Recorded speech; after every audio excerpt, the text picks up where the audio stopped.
CSK தோல்விக்கு MS Dhoni தான் காரணம். ஏன்னு சொல்றேன் கேட்டுக்கோங்க. அப்படியே நம்ம சேனலை சப்ஸ்கிரைப் பண்ணாதவங்க சப்ஸ்கிரைப் பண்ணுங்கடா. எப்பா ஒரு 3 மேட்ச் தோத்ததுக்கே இவ்வளோ வன்மத்தை கக்குறீங்களேடா. மற்ற டீம் ஃபேன்ஸ் சொன்னா கூட ஒரு அர்த்தம் இருக்கு. நம்ம டீம் ஃபேன்ஸை இவ்வளோ கேவலமா நடந்துக்கிறீங்க. இதுக்கெல்லாம் காரணம் யார் தெரியுமா? எம்எஸ் தோனி தாயா. அந்த ஆளு தாயா காரணம். சிஎஸ்கே டீம்னாவே வருஷம் பிளே ஆஃப் போயிடும். பிளே ஆஃபுக்கு வந்தா கப் அடிச்சிடனே பழக்கப்படுத்திட்டாரு.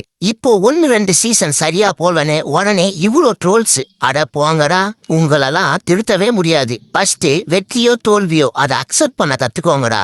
இதுல அஷன்னா வேற ரொம்ப ஃபீலிங்கா பேசியிருக்காரு. சிஎஸ்கே டீம்னா என்னன்னு தெரியுமா?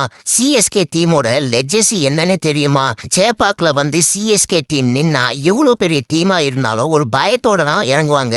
ஆனா இப்ப அப்படியே தலைகீழா இருக்கு. அவ்வளவு பெரிய டீம் 12வது ஓவர்லயே பிளேயர்ஸ் தலை தொங்கி இருக்கிறத பார்த்தா ரொம்ப கஷ்டமா இருக்குன்னு சொல்லியிருக்காரு. சிஎஸ்கே ஃபேன்ஸ் கவலையே படாதீங்க.